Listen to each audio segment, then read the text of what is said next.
보십시다. 자, 누구누구가 친구 셋이 뭐가 있다고요? 배우자, 동무, 그리고 매스미디어, 이렇게 말할 수 있습니다. 아시는 것처럼 부부는 평생을 함께 하면서 영향력을 주고받습니다. 벌써 저도 제 어머니 손에서 자란 시간보다 제 아내 손에서 자란 시간이 더 많습니다. 제 아내 손에서 컸습니다. 그러니까 저는 오늘 제가 적어도 제 반 이상의 결과물은 제 아내의 작품입니다. 할렐루야. 네. 자, 두 번째. 동기는 중요한 인생의 시기에 영향을 주고받습니다. 참, 이게 어려운 것 같아요. 배우자는 내 뜻과 기호가 성향이 많이 좌우하죠. 뭐 성격 안 맞는데 같이 살기는 어려워요. 근데 동무는 어쩌다 보니까 내가 하필이면 1학년 8반 48번이고 내 짝꿍은 49번이라 짝을 맺고 살았는데 그 동무의 친구의 좋아하는 것과 친구가 누리고 있는 것, 이게 그런 거잖아요, 사실은요. 근데 이게 진짜 내가 선택할 수 없는, 어찌 보면 전적인 하나님의 은총이구나. 그리고 또 우리는 민감한 시절에 친구들을 만나잖아요. 그러니까 가장 영향력을 많이 주고받는 대상이다라고 말할 수 있겠습니다. 책, 매스미디어. 책이 중요하다 하는 것, 책을 일평생 안 보는 분들한테는 얘기하기가 어려운 얘기지만, 그래서 제가 통틀어서 매스미디어라고 말씀을 드리는 겁니다.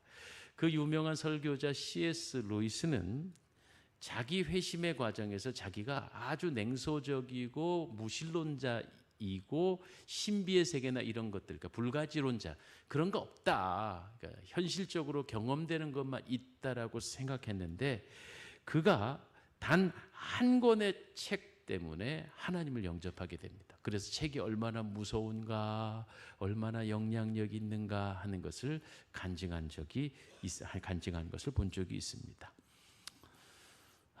어떤 사람에게는 독서가 천국으로 인도하는 길잡이가 되기도 하고, 어떤 사람은 영원히 지옥의 나락에 빠지기도 한다. 그래서 매스컴도 중요합니다. 조금만 구체적으로 살펴볼게요. 첫 번째, 부부에 관해서 생각해 봅니다. 성경은 부부가, 성경이 말하는 거예요. 지금 우리는 이미 이제 한 아내와 한 남편을 얻었고 그렇게 살아왔습니다.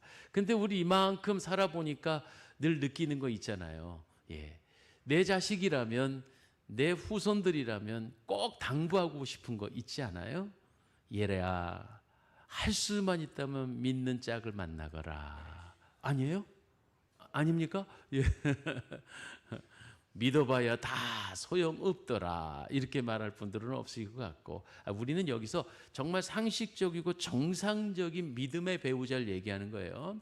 허울만 멀쩡하면 목사 직분만 가지고 있고 교회 한다고 하지만 사실 이중인격자 이럴 수도 있으니까, 이제 그런 건 말고, 그런 아주 편협한 예가 아니라 상식적인 면에서 저도 이만큼 살아보니까 정말 요즘 안타까운 건 성의 비율이 다르고 믿음의 성대비가 너무 달라서 믿음 좋은 아가씨들이 믿음 좋은 총각을 만나기가 쉽지는 않더라 하는 면에서, 이게 지금 사실은 좀 제가 지금 말씀을 준비하면서도 이게 다 적용이 되는 문제일까 이런 생각을 하지만, 어쨌든 우리가 근본을 얘기하는 거예요.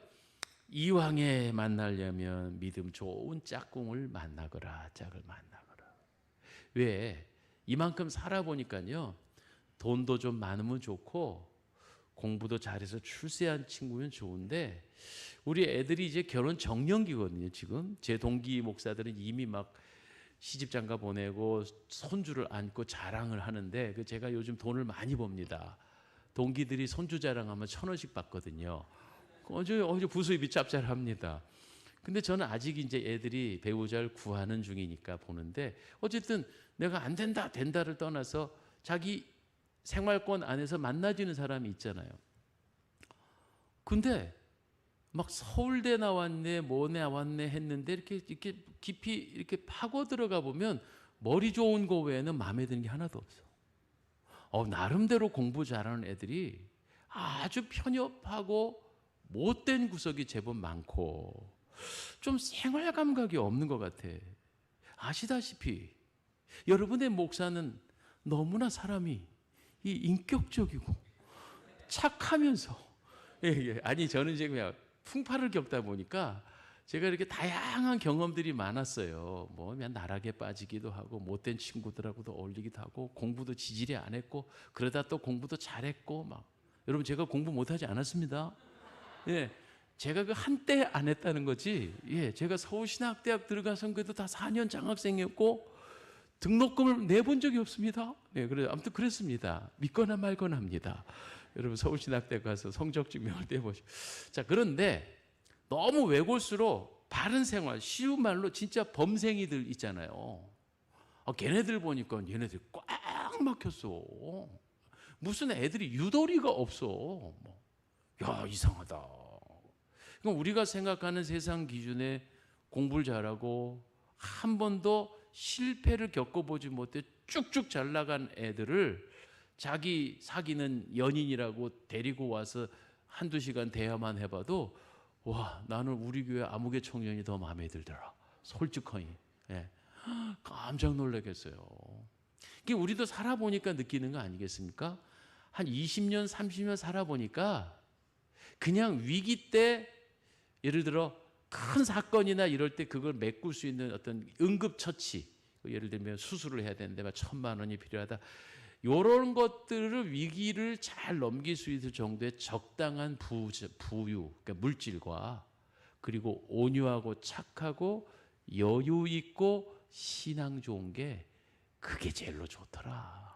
예, 제일로 좋더라. 그래서 막 내가 이렇게 말하면 또 영상으로 보고 있는 우리 막내가 상처받을까봐 말이 조심스럽긴 한데 막내가 교제하는 남자친구 보니까 외동아들로 태어나갖고 귀하게 자라서 정말 쭉쭉쭉쭉쭉 나갔는데 얘가 유도리가 없어. 그 딸아이를 너무 이렇게 규격을 지어놓고 자기 뜻대로만 가려고 그러는 거예요. 내가 그래서 자꾸 옆에서 지금 야, 내가 볼 땐 아빠가 볼 땐 이러면서 계속 지금 그러니까 이제 딸이 굉장히 고민을 하고 있습니다. 자, 여러분 성경에 입각해서 말씀드릴게요. 지금 되어지는 현대의 시절과 상황들과 이런 걸 얘기하자는 것이 아니라 여러분 솔로몬 임금을 한번 볼까요? 아버지 다윗에 비해서 솔로몬이 결코 믿음 생활이 뭐 흩어지거나 믿음이 부족했던 사람은 아니었습니다. 맞죠? 그래서 왕위로 올라갔을 때에 우리가 그 유명한 일천번제를 드리며 하나님의 마음에 쏙 드는 기도를 해서 칭찬받고 복받았던 사람입니다. 그런데 이 솔로몬이 나이가 들어 이방 부인들을 맞이하게 됩니다. 엄밀하게 말하면 현실적으로 얘기할 때 국력, 여러분 싸움을 하는 것도 중요하지만 싸움을 피하는 것도 합리적이지 않아? 라는 말로 설명이 충분히 되기도 하지만 이웃나라와 화친을 맺기 위해서 수많은 이방 민족의 공주들을 후궁으로 맞아들이는 바람에 나라는 피 흘리지 않고 전쟁을 치르지 않았을런지 모르지만 이제는 이스라엘은 심각한 우상 숭배와 영적인 오염이 찾아오게 되고 솔로몬의 당대에 하나님께서 분노하사 그냥 멸절하실 수도 있었는데 사실 솔로몬의 당대를 넘어가 그 다음 세대로 하나님의 진노가 임했던 건 오로지 선왕인 앞서 있는 왕인 다윗의 약조를 지키기 위해서 유보한다 이런 말씀이 있을 정도로 하나님이 솔로몬을 놓고 한심하게 여기셨다 이 말입니다. 그 솔로몬 뒤에는 나라가 남북으로 쪼개지게 되잖아요. 근데 이런 일이 왜 벌어지죠? 솔로몬의 결혼 때문에 그런 거예요. 결혼은 그만큼 무서운 영향력을 가져다 줍니다. 안타까운 일이지만 성경에 입각해서 말씀드려요. 고린도후서 8장 14절로 16절을 한번 말씀 보여줄 수 있는지요? 고린도후서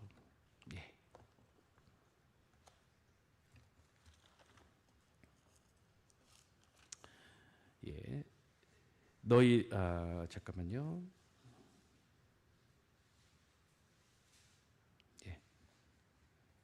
이게 맞나요? 예. 또 제가 지금 틀린데?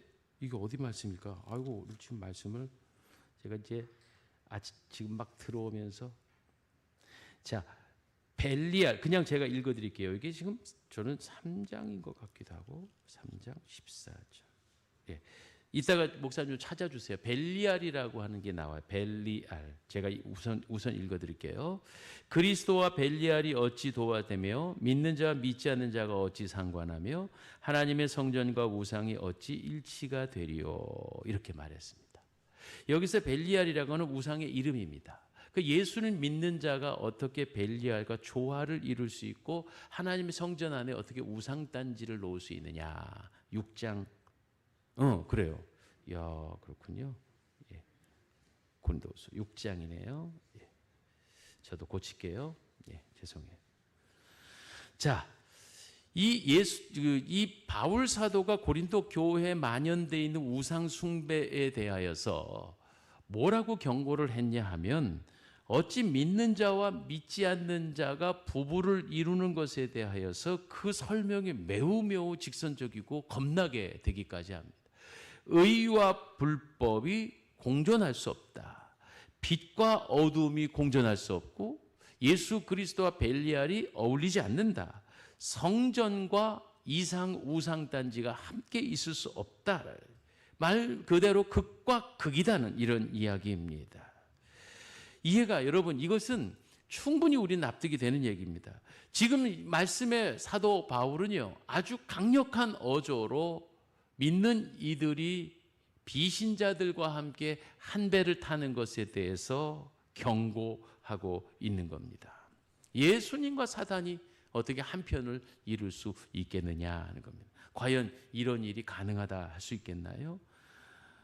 그러므로 이런 얘기를 하게 되면은 어제도 그런 말씀을 드렸습니다만은 내가 어떻게 이렇게 믿지 않는 사람과 한 가정을 이루고 전도할 기회를 얻지 않겠습니까? 라고 하는 나름대로는 적당히 이해가 될 만한 그런 변명을 할 수 있습니다.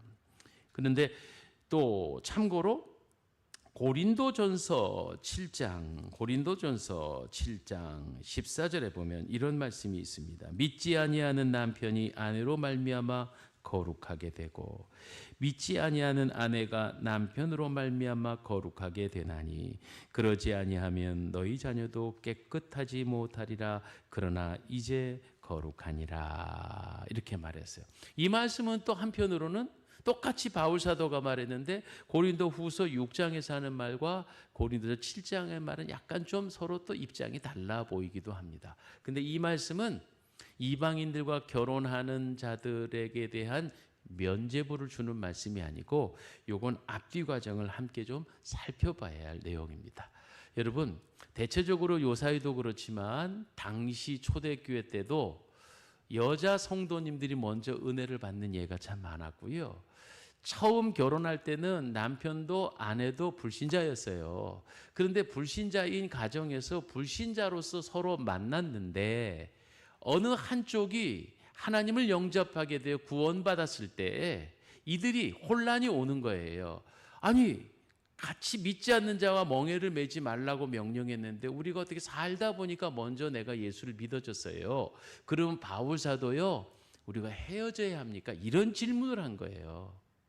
이런 경우에는 바로 방금 말했던 14절에 있는 말씀처럼 믿는 이로 하여금 상대방의 배우자에게 믿음의 기회가 올 것이고 그러므로 살아라 라고 하는 걸 얘기했던 거죠. 그러니까 분명한 것은 뭐냐면 처녀 총각이 배우자를 만날 때 일부러 안 믿는 사람을 일부러라기보다 안 믿는 사람과 함께 가정을 이루는 것은 성경이 바라는 바가 아니고 그러나 살다가 이렇게 저절로 믿어질 때는 헤어지는 건 아니죠. 당연히 그것이 상식적이고 그게 성경에서 가르치는 바입니다. 근데 중요한 것은 방금 7장 14절의 말씀을 믿지 않는 자와 결혼을 해야 하는 믿는 자로서 적용하는 것은 이거는 잘못 들이댄 거다 이런 말씀입니다. 당연히 그렇게 헤어지면 안 되는 것이고요. 그런데 당신이 우리가 한 가지 생각할 것이 있습니다. 여기 계신 분들도 지금도 믿음 생활이 균형이 안 맞고 배우자 한 분은 신앙생활을 아예 차갑게 대하는 분들도 계시니 그 삶이 얼마나 수고스러웠습니까? 그렇죠? 정말 복 중에 복은요. 부부 생활이 믿음 생활하는 데 있어서 서로 간에 뜻이 맞아갖고 함께 손잡고 예배당을 다닐 수 있다는 건요. 내 세상에 가장 큰 복인 것 같아요. 예. 그리고 또 비록 지금 이렇게 혼자 되셨으나 믿음 생활을 자유롭게 하시는 먼저 이렇게 떠나보내시고 했던 그것도 복 중에 복인 것 같아요. 근데 우리 교회도 그런 분들이 있습니다만은 배우자가 신앙생활에 대해 차가운 정도가 아니라 계속 핍박을 줘서 좀 더 믿음 생활을 좀 자유롭게 하고 싶은데 그게 되지 않는 그런 성도들도 있더라, 이런 말씀입니다. 자, 오늘 지금 얘기하는 것은 어쨌든 젊은이들에게는 정확하게 말씀을 드리지만 아직 미혼자에게 말씀드리지만 조금 모자란 듯해도 조금 세상 기준으로 연봉이 작은 것 같아도 살아보면 다 안다. 그러니까 눈 낮추고, 눈 높이 좀 낮추고 웬만하면 믿음 좋은 사람하고 해라. 연봉 1,000만 원 높이려고 그러다가 신앙생활 포기하게 된다. 여기에 보니까 총각 처녀가 여기밖에 없네. 그러니까 눈 좀 낮추란 말이야. 너무 높게 보지 말고 웬만하면 있어. 자꾸 그러지 말고. 예, 그렇습니다. 자, 자, 두 번째 친구가 뭐라 그랬지요? 두 번째는요, 동무라 그랬습니다. 자, 이 얘기에 관한 건 저는요, 제가 지난번에도 소개를 했습니다만은 저를 전도한 친구가 있습니다. 도시락 싸갖고 오면서. 근데 사실은 그 친구는 지금 신앙생활을 옳게 안 합니다. 그래서 그 친구에게 가끔은 제가 주례도 했다니까요. 얼마나 감사해요. 그 따님 첫째딸 주례도 했는데 참 영광스럽더라고요. 그 마음속엔 신앙의 불씨가 있어요. 그런데 부인이 믿질 않으니까 신앙생활을 옳게 할 수가 없는 거예요. 늘 집안 문화가 토요일과 주일에 얽혀져 있으니까 좋은 사위 되고 좋은 남편 돼야 되면 어쩔 수 없이 끌려가는 거예요. 이 친구가 저를 전도했는데 자신 신앙을 지키기가 어려운 환경에 있는 게 참 가슴 아프고 안타깝기 그지없더라고요. 그래서 제가 그 친구한테 그랬습니다. 한 번은 야, 이젠 좀 신앙생활 해야지. 나이가 60이다 우리가. 이제 좀 사모님 좀 이렇게 좀 윽박 치르고 그래. 그런데 이 친구가 경처가야. 공처가요. 그래갖고 그거를 못 하더라고. 아니 차라리 신혼 초기 때 좀 꽝 했으면 자기 실력, 이 친구가 굉장히 높은 직급에 그래도 직장 생활 오래 괜찮게 했거든요. 지금 우리나라의 그 은행 국민은행의 이사급에 있어요. 그러니까 얼마나 저 떵떵거리고 지내겠어요. 근데 옛날에 힘 있을 때 좀 꽝하지. 지금은 이제 은퇴를 앞두고 이사 가면은 혹시 나 놔두고 갈까봐. 그래갖고 집안에 있는 강아지 끌어안고 있대요. 강아지 딸려갈 때 같이 다 실려 가야 되니까. 그러니까 지금은 더 힘을 못 쓰더라니까. 그래가지고 여러분 정말 너 그러다가 지옥 간다 그랬더니 야 그런 소리 하려면 다시 만나지 마. 막 이러면서 섭섭하다고 막 그러더라고요.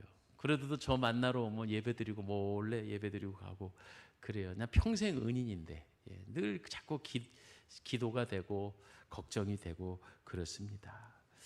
사랑하는 여러분, 친구가 그렇게 중요해요.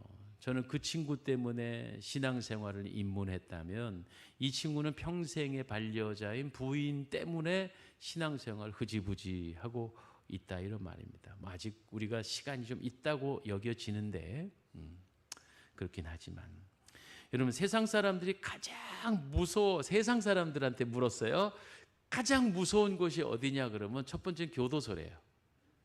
그리고 두 번째는 교회래요. 왜 그런 줄 아세요?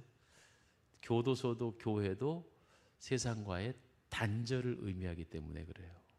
신앙생활 쪽 교도소 당연히 단절된다는 건 맞는데 그것에 버금갈 정도로 교회 생활을 하면 그동안 내가 누려왔던 모든 자유와 또 쾌락과 기쁨들을 다 죄악시하는 그 분위기 때문에 교회 결정하기가 남자들한테는 너무너무 어렵다는 거예요.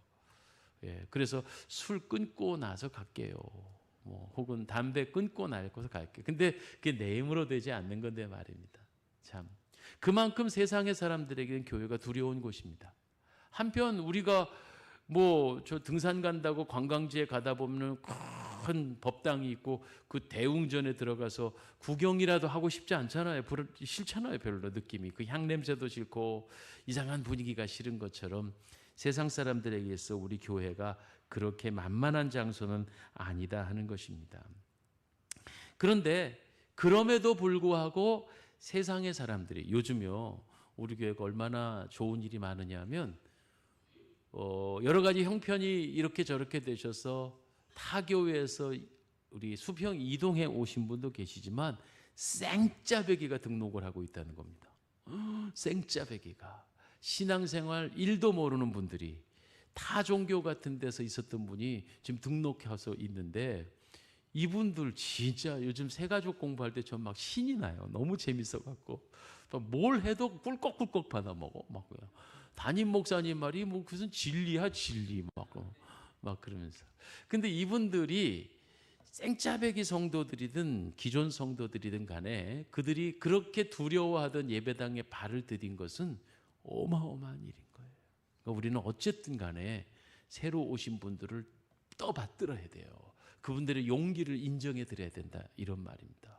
우리가 법당 가갖고 스님하고 처음 만나면 그거 쉬운 게 아니라니까요.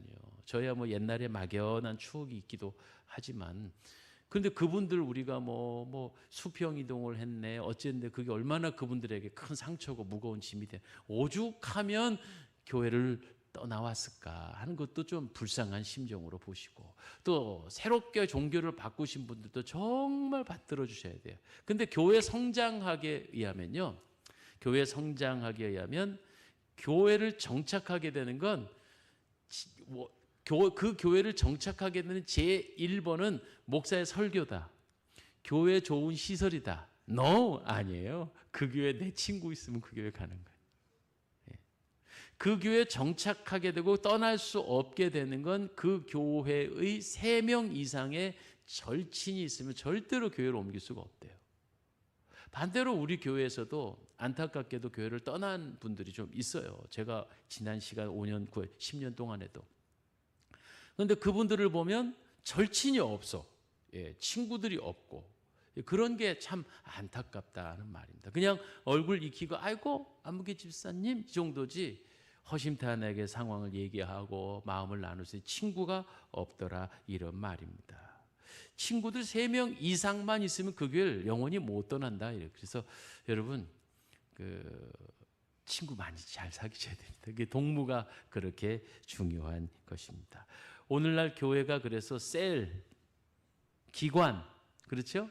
이렇게 구역 이런 몸을 활성화시키는 것이 교회의 성도들의 정착을 높이는 가장 일된 비결이기도 하다. 제가 알기로 많은 신앙의 그 목회자님들의 거장들을 볼 때 저기 저 부산에 있다 왔으니까 부산 정필도 수영로교회 정필도 목사님이란 분이 있습니다. 들어는 보셨습니까? 지금 고인이 되셨지만 근데 그분 설교를 제가 감림산 기도원이나 수영로교에서 여러 차례 들었거든요. 도대체 이게 설교야 연불이야 뭐 알아들을 수가 없는 거예요. 그런데도 수영로 교회가 부산에서는 가장 힘있고 영향력 있는 교회, 큰 교회로 부흥성장한 것은 이게 설교가 그다지 그렇게 큰 영향을 주는 것은 아니구나라는 것이죠. 근데 촘촘하게 짜여져 있는 이 신앙의 동지, 신앙의 동기들. 그래서 이 친구 3명 이상을 만들어내는 거, 또 엄밀히 말하면 이단의 대표격인 신천지 같은 데 보면 아주 촘촘하게 빠져나갈 수 없도록 그렇게 만들어 놓은 그거. 이것이 교회의 어떤 공동체 성장의 가장 기본되는 모습이다라는 것을 우리가 함께 생각해 봐야 합니다. 아무리 이단이 이상한 소리를 해도 친구가 옳다 그러면 그냥 그런갑다 하고 넘어간다니까요. 내가 그 사람이 좋은 거지 이게 옳고 그른 건 그다지 그렇게 비윤리적인 거 아니면 이해가 된다, 이런 얘기입니다. 그렇지 않습니까? 우리가 물건을 살 때도 그 물건 자체로 놓고 볼 땐 뭐 긴가민가 하는데 친구가 야 이거 좋아 그러면 그냥 덜컥 사게 되는 것과 똑같은 개념입니다. 미국의 방송 설교가요, 이른바 방송 스타라고 여겼던 이게 유명한 예화인데 지미 스왓갓이라고 하는 목사였습니다. 그러니까 지금 인터넷 시절에는 이제 보편화됐지만 과거에 인터넷 없던 시절에는 텔레비전 처치라고 하는 TV 처치라고 해서 미국에 휩쓸었던 중에 가장 스타 큰 목사가 지미 스왓갓이었습니다. 그 사람이 브라운관 안에서 안수를 하면 그 텔레비전을 보고 있는 순간 수많은 사람들이 질병이 났고요. 정말 은사와 탁월한 설교로 미국을 들었다 놨다 했던 좋은 전도인이고 설교가였습니다. 근데 안타깝게도 그분이 성범죄에 연루가 됐습니다. 그래갖고 그게 또 매스컴에 시끄럽게 돼서 교회 망신이 됐지만 그래도 지미 스왓갓이 철저하게 회개하고 1년간 근신을 한 다음에 또 많은 성도들의 지지를 받아갖고 다시 방송 사역을 시작했을 때까지는 괜찮았다 이 말이에요. 근데 문제는 그 다음엔 아예 여자 문제와 마약 문제까지 걸려 두 번째 범죄가 만천하에 드러나게 되었습니다. 철저히 이제는 사장되고 외면돼서 더 이상 목회자로서의 자격을 유지할 수 없고 그냥 평범한 타락한 한 사람으로 변화되고 말았습니다. 그 사람이 마지막으로 고백한 내용이 뭐냐면 나는 그러니까 방송 설교가로서 정말 세상에 부러울 것이 없는 최고의 자리를 누리고 있었다는 거예요. 근데 중요한 건 뭐냐면 자기가 최고의 인기와 최고의 영역을 가지고 많은 사람들의 추대를 받았을 때 자기에게 충고해주는 좋은 스승, 좋은 동무가 없었다. 이렇게 말을 했다는 거예요. 너 그러고 살지 마 이놈아. 이렇게 말하는 친구가 없었다는 거예요. 여러분 친구는요 알잖아요. 친구는 뭐 홧김에라도 너 똑바로 살아 이 새끼야 이렇게 할 수 있잖아요. 근데 그런 분이 이 사람이 너무 거장이 되어져 있으니까 다 옆에서 잘하십니다만 했지 한 번도 잘못 나가는 것에 대해서 그 눈치를 챈 자신의 벗이 그 지미 스왓갓에게 매운 소리를 한 사람이 아무도 없었다 이런 말입니다. 그런 면으로 보면요. 내 주변에 비록 좀 쓴소리를 하는 분이 계신 게 그게 어르신이든 뭐 후배든 간에 혹은 동료든 간에 그게 큰 복이라는 사실을 우린 기억해야 합니다. 통틀어서 그게 바로 내가 만나는 주변의 친구죠, 친구. 그래서 저는요, 정말 감사한 것 같아요. 제 주변에 매운 소리 해주시는 분도 많고 눈치 볼 사람들도 제법 있어요. 그런 어르신들이 그런 스승님이 계셔서 너무 좋고 두 번째는 또 우리 함께하는 동역자들이에요. 우리 목사님들 이렇게 우리 전도사님께서 저분들이 얼마나 무서운 사람인 줄 알아요? 저를 가만히 놔두질 않아요. 뭐가 맞았네 틀렸네 완전히 회를 쳐요. 어쩔 때는 이거 콱 잘라버릴까? 근데 얼마나 귀하고 고마운 분들인지 몰라요. 그래서 이만큼 사역을 하고 있는 것으로 저는 믿고 여겨집니다. 여러분 그래서 오늘 내 주변에 매운 소리를 하는 분 단순히 감정적으로 야 저 나쁜 녀석하고 원망할 것이 아니라 하나님께서 주신 복이려니 생각하시면서 감사함으로 받으십시다. 그런 면에서는 우리 늘 장로님들 저에게 좋은 말만 하시긴 하지만 그래도 가끔 호댓말도 해주시고 제가 이제 그만큼 받아낼 수 있는 좀 또 이제 용적이 좀 돼가니까 나이도 그렇고 이제 좀 마음에 안 드시걸랑 호되게 혼 좀 내주세요. 그리고 우리 서로 좀 아부만 하지 말고 좀 이렇게 잘 서로 좋은 영향력을 줄 수 있는 그런 친구가 되십시다. 아멘. 자 옆에 사람에게 인사합시다. 잘 부탁드립니다. 잘 부탁합니다. 세 번째로는 책이라 그랬지요. 책. 예, 빼놓을 수 없는 가장 영향력이 있는 것 세 번째는 책이다. 그랬어요. 우리로 치면 매스미디어 같은 것입니다. 시대가 이제 바뀌었으니까. 저는 몰랐어요. 저도 유튜브라는 거 있는 줄 나는 불과 한 1, 2년 사이에 알았어요. 남들이 유튜브 그러는데 난 그거 이렇게 쳐다보고 있는 게 별로 꼴보기 싫어가지고 뭐 그걸 쳐다보고 앉았어. 그러다가 코로나 기간에 저도 알았어요. 근데 알고 보니까 유튜브 벌써 한 15년 넘은 거라며요. 난 그걸 몰랐어요. 근데 코로나 어간 중간에 그러다가 맨 처음에는 좋은 설교나 보는 정도 도구였는데 이게 제가 얘기했잖아요. 제가 감춰진 취미가 하나 있거든요. 낚시. 그 낚시를 하고 싶어 한 게 아니고 어쩌다가 보니까 어떤 낚시 전문가가 뭐 이렇게 하면 낚시가 있으면 막 그걸 한번 보기 시작했는데 야 무섭게 따라붙는 거예요. 막 낚시 용품 사세요. 뭐 무슨 어니 저수지에 가면 대물이 나옵니다.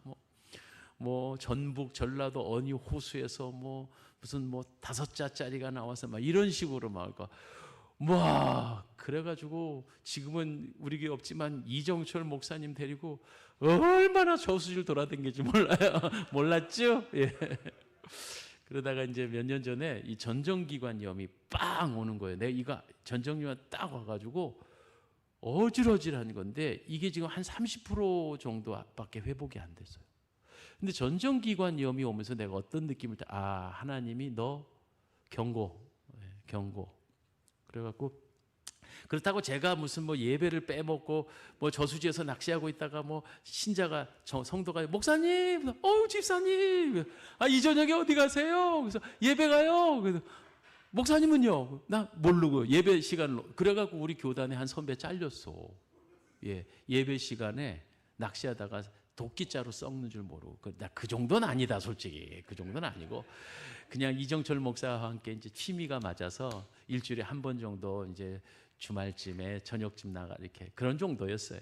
그런데도 신앙 양심으로 불편한 거예요. 제가 스스로 이건 아닌데 제가 골프가 싫다는 게 아니라 골프가 죄악이 아니라 이게 우리 교회 사정에 어울리지 않는데 이런 것처럼 낚시도 점점 내 안에 이제 마음이 졸리는 거죠. 예. 그리고 얼굴을 새까맣게 타고 성도들은 우리 목사님 얼굴이 검해졌어 말했는데 솔직히 말을 못 하겠는 거야. 내가 낚시하다가 땡볕에 이르는. 근데 전정기관염이 빵 하고 오는 거예요. 그래갖고 뺑 돌면서 막 토를 하고 난생 처음으로 응급실에 실려가 봤네요. 그만 뇌 촬영하고 막 이런 일이 있었어요. 그리고 나선 지금은요. 전정기관이 아직 회복이 안 돼갖고 어질어질한데 제일 나쁜 게 물을 쳐다보면 막 정신이 없어요. 물이 이렇게 어른어른하잖아요. 그게 균형이 안 잡혀요. 몸이 막 흔들려요. 그래서 하나님이 몇 번 경고하셨는데 그래도 말 안 들으니까 몸을 빡 환도뼈를 딱 쳐갖고 다리를 절게 만드시더니 그거 제가 솔직하게 고백합니다. 지금 이게 매스컴 앞에서 하는 얘기입니다. 그렇구나. 그러기 전에 이렇게 혼이 난 게 훨씬 더 축복이라는 거죠. 우리 한번 고난에 대한 혹시 어려운 상황을 겪었을 때에 대한 우리의 신앙적 이해가 좀 필요해요. 지금 말하는 건 제처 앞에서 고백적으로 하는 거라 제처는 다 이해를 하는 거예요. 그래, 그랬지, 맞아. 말려도 그 낚싯대 들고 밤중에 해질녘에 막 나가고 그랬지. 그때는 목이 뜯기는 것도 몰라서. 지금 생각해요.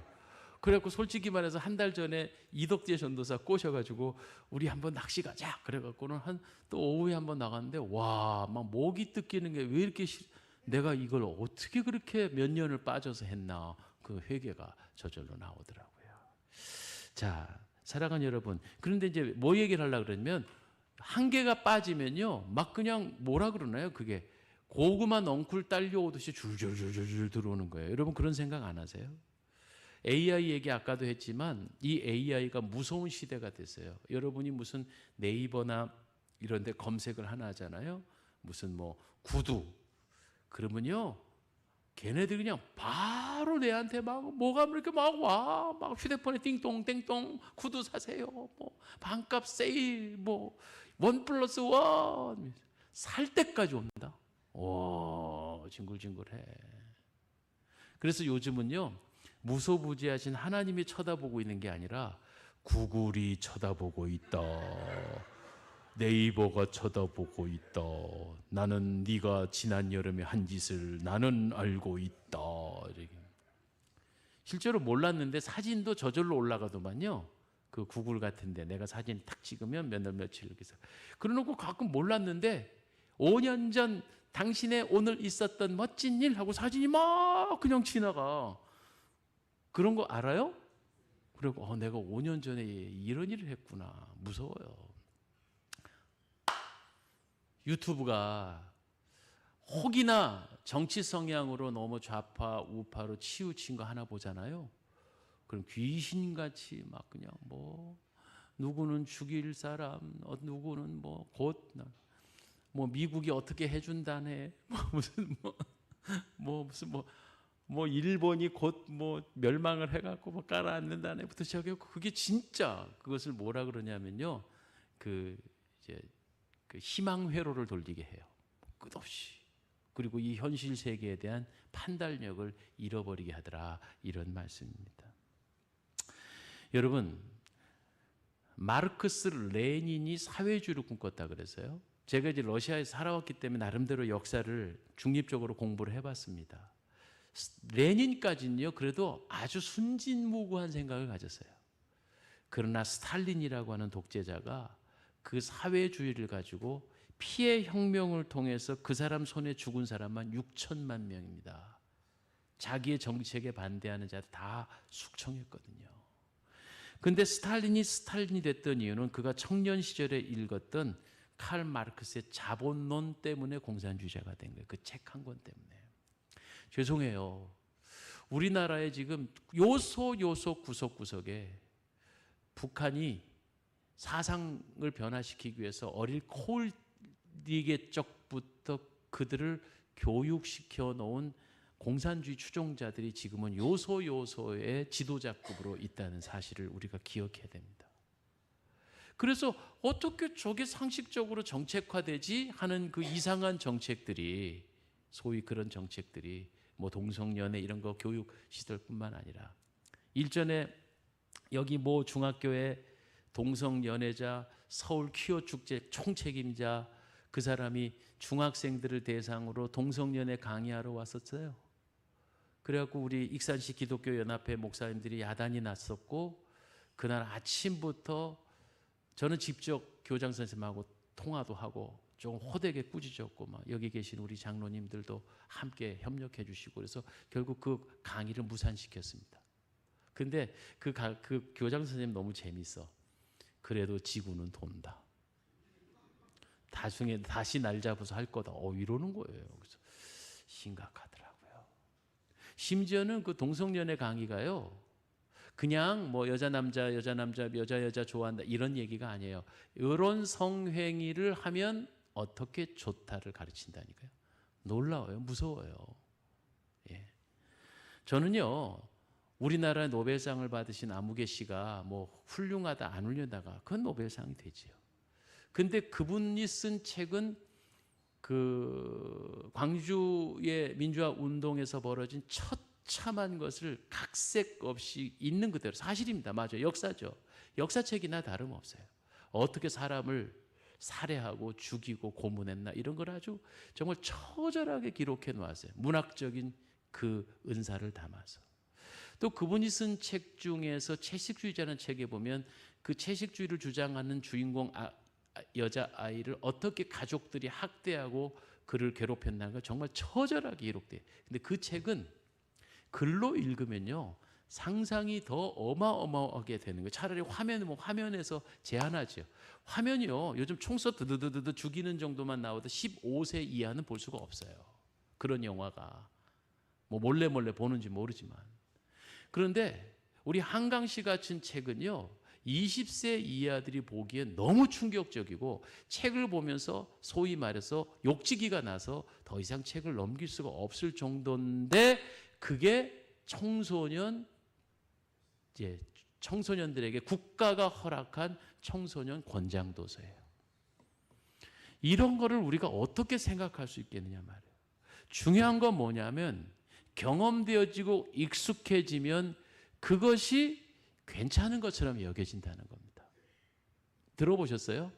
폭력 가정에서 태어난 아이가 내가 아빠처럼은 안 살 거야 하는데 자기가 결혼해서 또 때려요.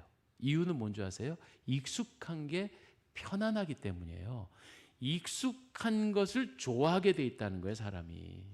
그래서 체질적으로 유전적으로가 아니라 학습되어지는 겁니다. 예전에 신학에서 약간 문제가 있었던 이단 사상, 네, 가문에 유전되는 저주를 풀어라 뭐 이런데 그 유전되는 거라고 말하면 불행한 얘기죠. 근데 학습된다니까. 그 집안에 술 먹고 집안 부시는 게 그게 일상이면 그게 안정된다는 거예요. 저는 그걸 겪어봤어요. 군대에 있을 때 꼭 10시에 취침조모하고 나면 새벽 2시쯤 되면 고참들이 전체 다 일으켜서 두드려 패고 막 이랬단 말이에요. 근데 어느 날 2시쯤 안 깨우면 날밤을 새. 언제 깨울지 모르니까. 불안해가지고. 차라리 빨리 두드려 맞으면 남은 시간을 편안하게 자는데 안 깨우면 이게 언제 때릴지 모르니까. 왜냐하면 그때 또 잠 깊이 들었다가 늦게 일어나면 더 맞거든. 그러니까 잠을 못 자고 때릴 때까지 일어나 할 때까지는 버텨야 되는 거예요. 이게 옛날에 우리 군생활 80년대 군생활 우리 장로님들 다 겪어본, 그죠? 그랬잖아요. 그냥 이게 익숙한 거예요. 맞아야지 편하다니까. 그는 불행한 가정 안에서 뭐 술을 많이 먹는 가정 안에서 음란이 만연되어 있는 가정 안에서 그걸 그대로 학습한다는 거예요. 그게 매스미디어라는 거예요. 그래서 무섭다는 거예요. 에이, 이거 그냥 잠깐 보는 뭐 이건 유희인데 뭐 이건 그냥 엔터테인먼트, 우리 즐기는 건데 뭐. 아니, 즐기는 게 가치관이 된다니까. 여러분, 그래서 부탁이에요. 남자들은, 이게 제가 조금 노골적인 얘기도 해볼게요. 남자들은 포르노그래피에 남자들은 보이는 것에 마음을 빼앗깁니다. 보암직도 하고 이렇게 됩니다. 그 여자들은 분위기에 마음을 빼앗긴단 말이에요. 그래서 일본 여자들이 연사마 하면 그냥 배를 타고 와서 비행기를 타고 와서 연사마의 흔적 그거 춘천 앞바다에 춘천 그 소양 호수에 그 연사마가 앉았던 의자를 쓰다듬고 뽀뽀를 하고 야단인 거예요. 그 분위기 때문에. 그래서 한국 남자들은 다 연사마 같은 줄 알고 착각들을 하고 앉았어. 드라마가 무서운 거예요. 그걸 드라마 포르노그래피라고 말해요. 포르노그래피라고. 현실적이지 않다는 얘기예요. 현실이 아니에요. 우리가 왜 그 기아 포르노그래피라고 그러죠.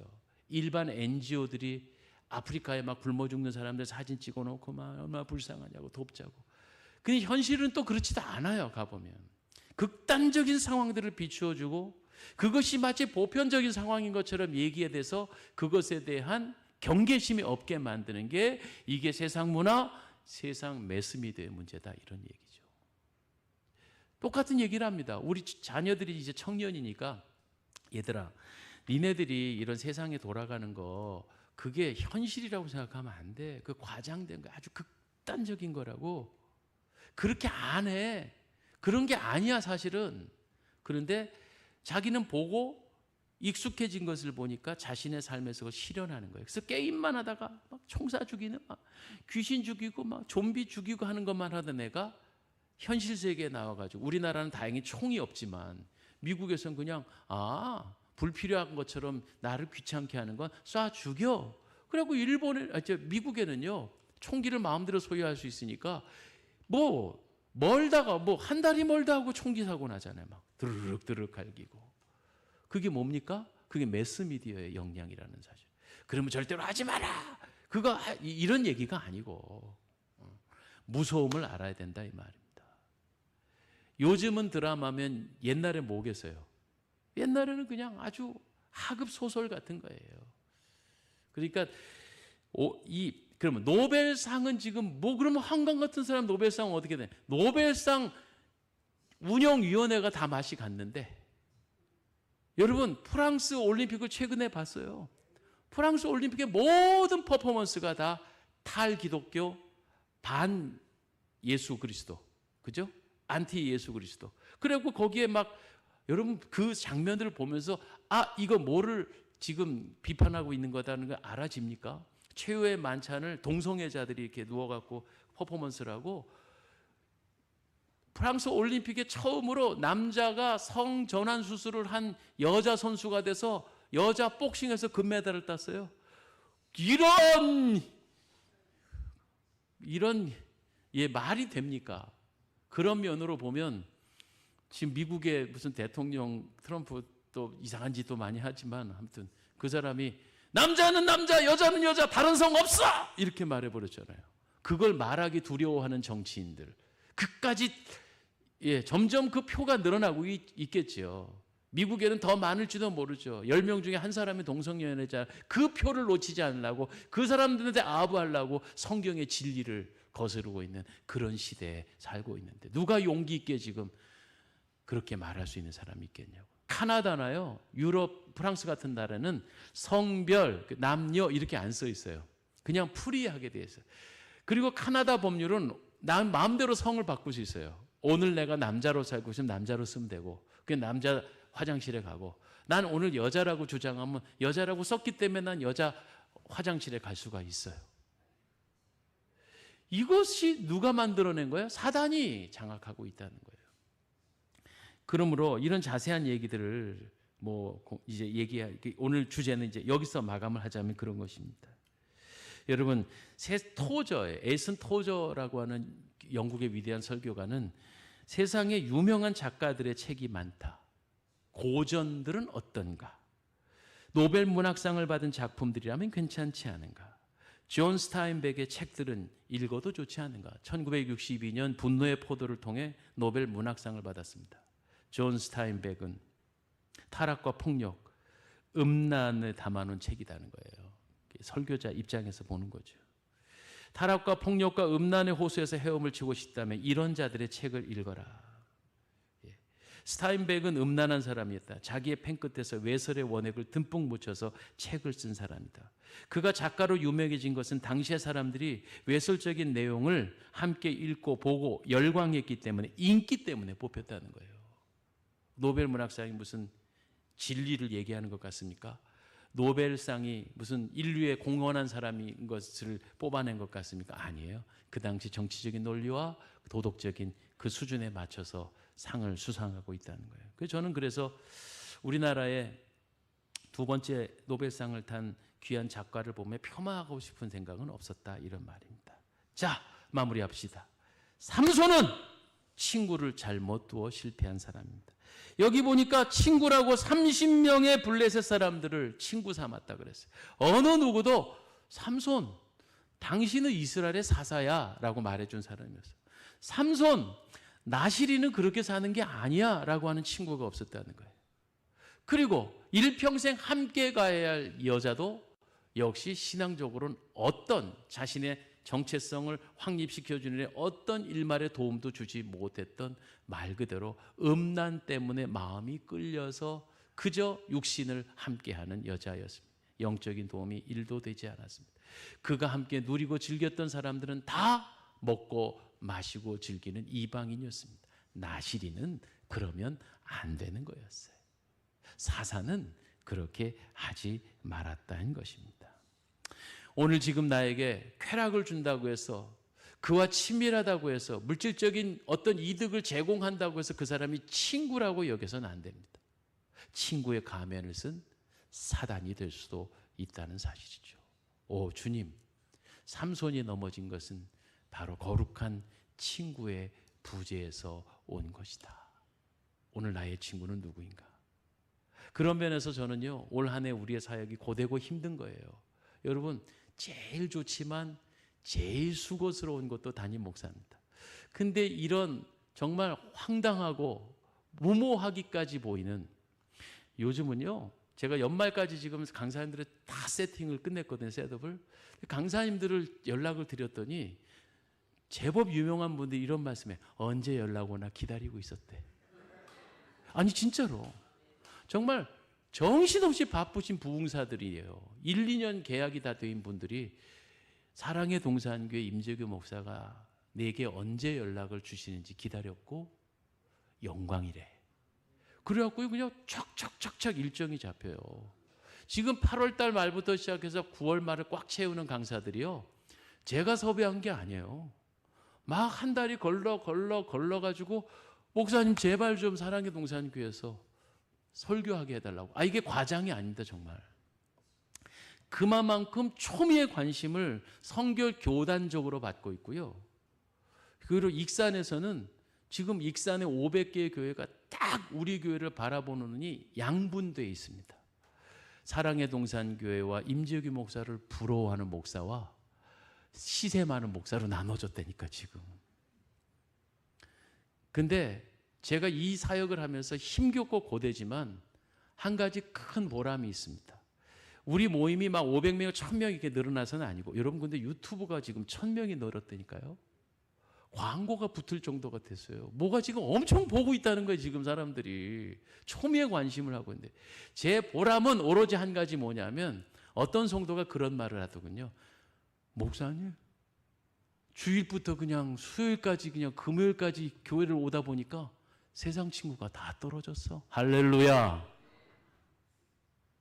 정말 여러분, 이미 예적부터 정리해야 될 분들이었는지도 몰라요. 그분이 여러분의 사업에, 여러분의 생계에 도움이 되셨던 분일런지 모르지만, 내가 저녁 시간을 하나님께 드리다 보니까 세상 친구가 다 떨어졌어요. 저 이거 하나만으로도 전 올 한 해 여러분과 함께 수고스러운 정말 최고의 보상이고 칭찬이라고 여겨집니다. 세상 친구 다 떨어져야 됩니다. 그들과 함께는 결코 하늘나라에 동행할 수 없기 때문입니다. 그래서 오늘도 귀한 말씀 기억하면 삼손의 몰락을 우리가 그렇게 우리 잘 봐야 되겠습니다. 죄 많은 이 세상은 내 집안이네 하는 찬송, 제가 어제 드렸는데 그죠? 죄 많은 이 세상은 내 집안이네 하는 찬송이었습니다.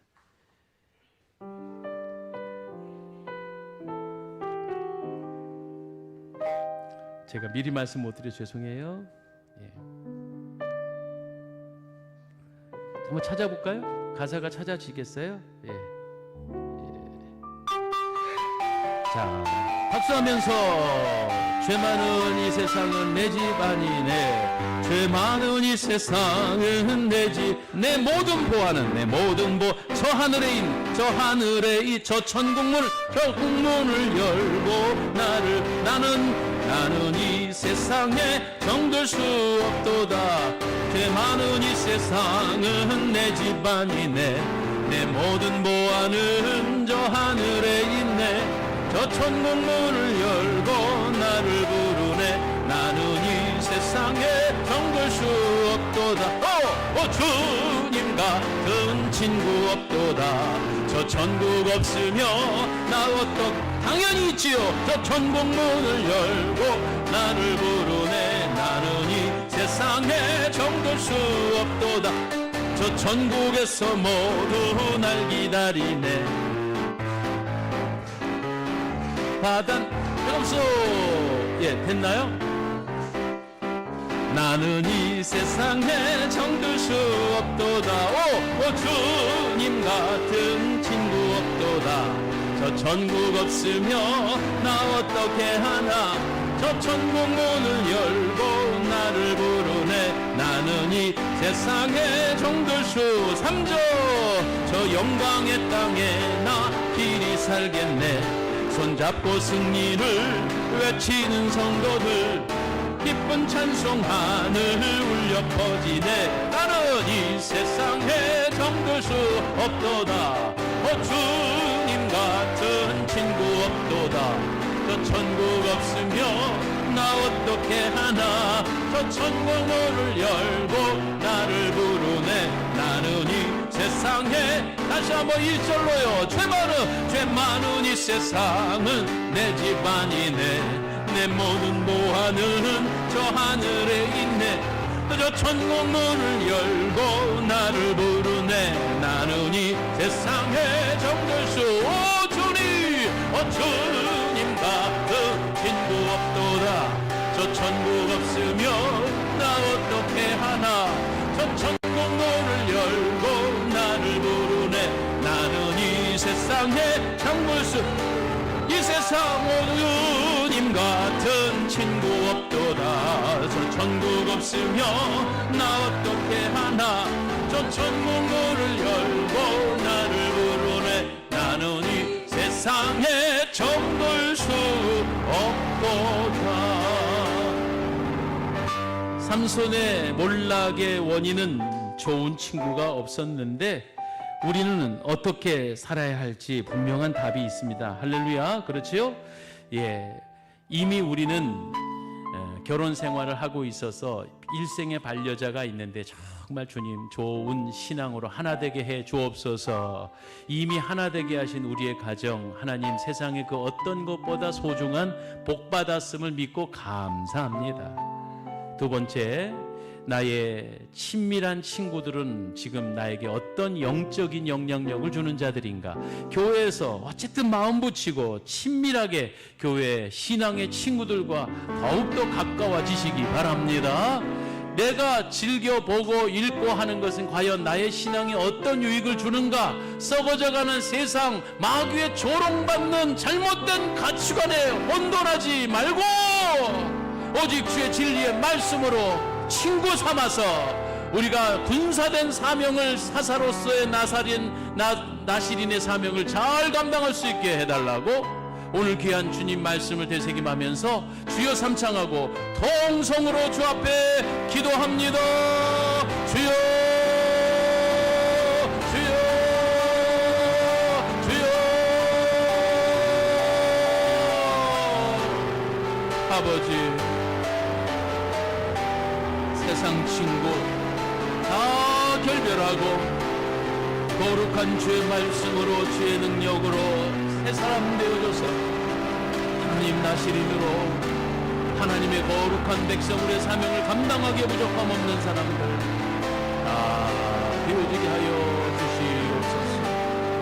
주여 사랑의 동산교회 하나님의 놀라운 역사를 이루어 주시고 아버지 깨어서 기도하며 하나님이여 썩어져가는 죄 많은 세상을 욕심부리지 아니하고 하나님 저 천국을 활짝 열고 저를 인도하여 주시옵소서. 주여,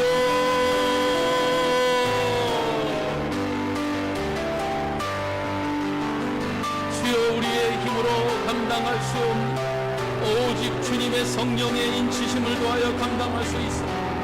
하나님이여 좋은 친구, 사랑하는 배우자, 사랑하는 나의 동무, 하나님 내가 누리고 읽고 즐기는 메스미디어 주여 아버지 주님 헛된 것에 마음 빼앗기지 아니하며 하나님 우리가 서로서로 거룩한 길을 교정해 나가며 하나님의 놀라운 역사를 이루어내며 성령의 충만함으로 하나님의 날마다 깨우기도 하고 말씀으로 변화되어지는 죄종들 될 수 있도록 주님 함께하여 주시옵소서. 오늘 이 저녁에도 하나님 죄전을 찾은 백성들을 오 예수 그리스도여 저희와 함께 하시고 은총을 베풀어 주시옵소서. 살아 역사하신 우리 주 예수님의 이름으로 간절히 기도하옵나이다. 아멘. 오늘도 거룩한 생명의 보호 아래 저희가 주의 성전에 모여 말씀을 가까이 하며 주님을 친구 삼은 것이 내 인생에 있어 가장 귀한 시간을 사용한 것이며 내 인생에 가장 큰 복을 누리고 있음을 믿고 감사를 올립니다. 하나님 우리 교회 아내와 남편이 아내가 하나님 가정천국 이루게 하옵소서. 피차의 동반자로서 평생 천국 가는 그날까지 서로 격려하고 손잡고 천국 가는 좋은 배우자, 좋은 가정 이루게 하옵소서. 더불어서 우리의 자녀들이, 우리의 후손들이 믿음의 가정을 이룰 수 있게 도와주시옵소서. 하나님 나의 동무들이, 내가 사업간에 만나는 나의 일생에 함께 만나는 귀한 친구들, 아직 예수 믿지 않는 친구들이 있다면 생명 걸고 그 영혼들 구원할 수 있는 믿음을 저에게 허락하여 주시옵고, 세상에 썩어지는 것들 착각하지 말고 세상에 유한한 것들에 마음 뺏기지 말고 오직 예수 그리스도를 벗삼아 성령의 은총을 힘입어 승리하게 하옵소서. 하나님 보여지는 것, 들려지는 것, 우리가 누리는 모든 것들이 교묘한 포장을 하고 있다고 다 거룩한 것이 아니고 천국을 바라보게 하는 거룩하고 온전한 귀한 지식을 쌓아가도록 저희들 함께하여 주시옵기 원합니다. 매일 저녁 말씀으로 조명받게 하시니 이것이 우리에게 큰 축복인 줄 믿고 저절로 빛 가운데 있으면 저절로 어둠은 도망가는 것이니 주여 세상 친구들 떨어지게 하신 거 감사합니다. 우리 사랑의 동산교회 영혼구원의 응급센터 누군가 감당해야 한다면 저희가 하겠습니다. 하나님 대한민국 교회의 성결교단에 주목받는 교회가 되게 해주셔서 감사합니다. 유구한 역사와 훌륭한 교회 환경과 걸맞는 믿음의 영적 거장들이 되게 하여 주옵소서. 우리 주 예수님의 이름으로 축복하고 기도하옵나이다. 이제는 우리를 구원하신 예수 그리스도의 은혜, 하나님 아버지의 사랑, 성령의 인도교통 역사 충만하심이 오늘 귀한 주의 성전에서 주님을 벗삼아 마음껏 찬송하고 말씀 들은 그리고 가정으로 돌아가는 발걸음이 영원토록 함께 하옵시기를 축원하옵나이다. 아멘.